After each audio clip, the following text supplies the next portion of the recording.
This project is about Gaman, and what that means is enduring the seemingly bearable with patience and dignity. The inspiration is the idea of home. We were really wanting to focus on the theme of what does it mean to be at home and what does it mean to lose home and to find home again, under the other idea of displacement. When you are away from home, you're displaced from home, and explore all those ideas. And so for this semester, we're focused in on Japanese internment. My students are doing about a 200-foot long mural comprised of individual panels. They're actually doors, blank doors, and they're separated into 5 categories. The first category is called In Community, depicting the Japanese as our neighbors.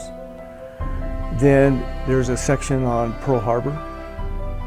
Then there's another section on what we call evacuation and relocation, where Executive Order 9066 gave the military the right to put all the Japanese on the West Coast, 120,000, into camps. And so that section is focused on gathering all of them up, rounding them up, and shipping them off to the next section, which is camp life, the concentration camps. And then the last section is portraits of survivors from the camps. The inspiration behind this drawing was to show how the people that were interned felt and what they were put through. So my students are doing multiple pieces. We're creating a sculpture, but it also has components where it's going to have mountains that symbolize the mountains that were near internment camps, and we're also going to have houses that represent the people, and then we're going to have an actual internment camp. And so we're going to hopefully visualize the idea of displacement and the idea that it happened so suddenly, that there was homes and then there wasn't homes, and they were all now relocated to this kind of barren land.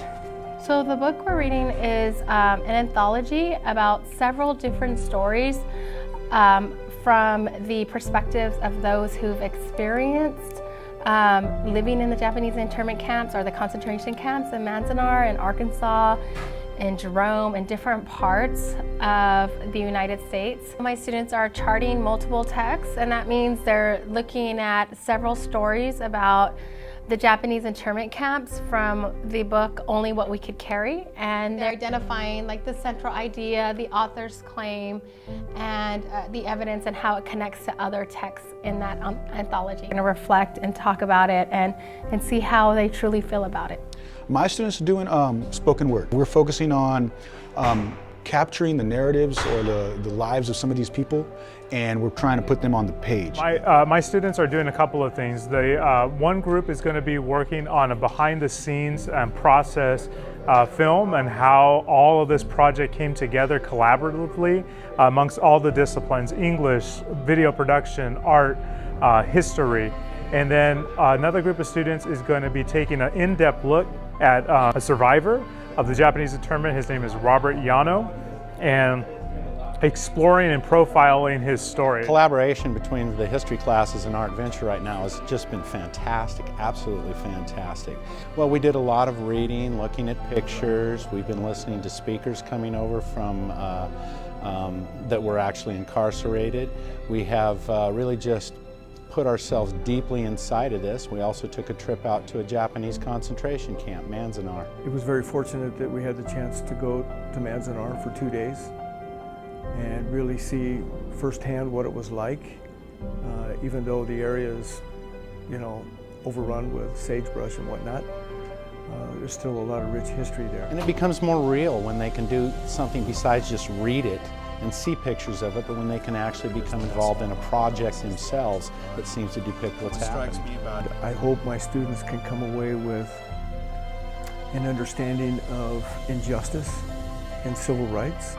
It makes you think about how diverse the culture and religion is now, and think that that could happen again if we don't correct our mistakes. You gain the knowledge that people are different, but that shouldn't be the reason why people are put through the bad things that have happened to the Japanese. Me personally, like being more grateful about everything that I do have and everything that I'm trying to stand for and everything that just us as Americans, like, cause the things that they went through, you think that they'll be so bitter or just grudgingly like hating everyone, but I mean they had the most love for everyone. You looked at them, they were so prideful for what they came from, despite what people said, like they kept their composure.